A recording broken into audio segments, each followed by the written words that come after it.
Kami dari kelompok 8 akan menjelaskan tentang SPT PPN. Pertama-tama, saya ingin memperkenalkan nama-nama kelompok. Yang pertama, Imade Dean Umara Putra. Yang kedua, Igusti Ngurah Krisna Swanta Dipta. Dan saya, Iputu Agus Darmayasa. Saya akan menjelaskan tentang pengertian SPT. SPT atau Surat Pemberitahuan merupakan surat yang digunakan oleh wajib pajak untuk melaporkan penghitungan atau pembayaran pajak atas objek pajak atau bukan pajak atau harta dan kewajiban sesuai dengan ketentuan perundang-undangan yang berlaku di bidang perpajakan. Selanjutnya, saya akan menjelaskan pengertian SPT masa PPN. SPT masa PPN merupakan sebuah form yang digunakan oleh wajib pajak badan untuk melaporkan penghitungan jumlah pajak, baik untuk melaporkan pajak pertambahan nilai atau PPN maupun penjualan pajak barang mewah atau BPNBM yang berhutang. Selanjutnya akan jelaskan dengan teman saya yang bernama Dean Umara. Baik, saya akan melanjutkan presentasi dari Gus Tarmo. Bentuk dan isi SPT masa PPN. Bentuk dan isi SPT masa PPN berdasarkan Peraturan Menteri Keuangan Republik Indonesia Nomor 9/PMK 03/2018 tentang perubahan atas Peraturan Menteri Keuangan Nomor 243/PMK 03/2014 tentang surat, yakni dalam bentuk hard copy, formulir dalam bentuk kertas, dan dokumen elektronik. Baik, saya akan melanjutkan SPT masa PPN.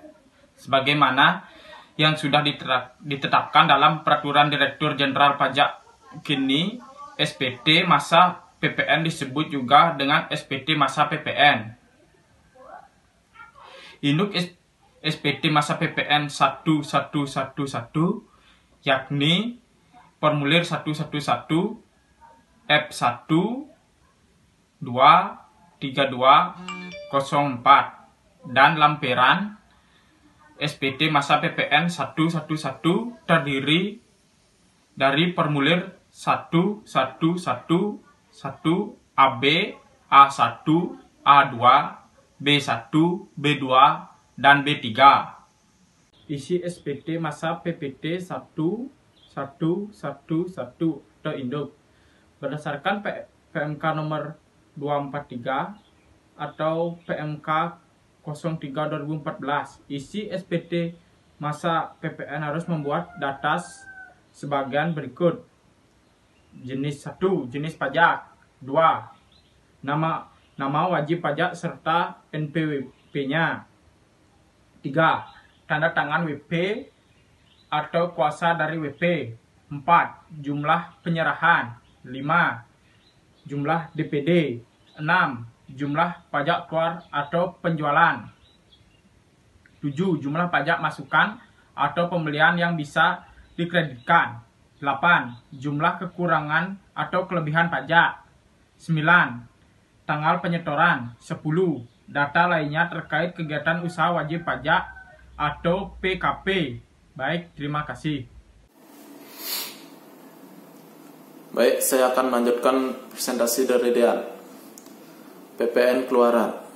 PPN keluaran merupakan pajak pertambahan nilai PPN yang wajib dipungut oleh pengusaha nilai kena pajak yang melakukan penyerahan barang atau jasa kena pajak BKP atau JKP di dalam negeri, ekspor BKP berwujud dan BKP tidak berwujud, serta ekspor JKP.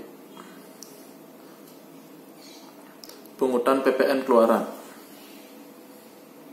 Mekanisme pungutan PPN keluaran yang dilakukan oleh BKP adalah dengan menerbitkan faktur pajak keluaran yang merupakan faktur atas data penyerahan BKP atau JKP. Dalam faktur pajak keluaran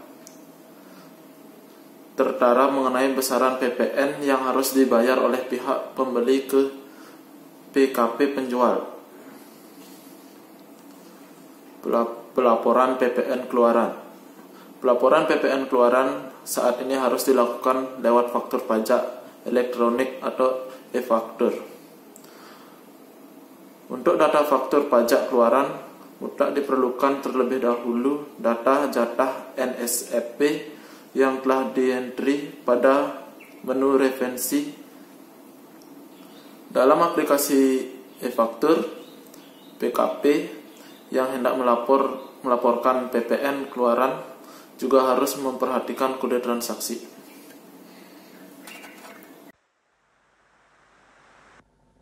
Itulah tadi materi yang kami bawakan dari kelompok 8. Jika ada salah-salah kata, kami mohon maaf. Kami tutup dengan Rama Santi. Om Santi Santi Santi Om.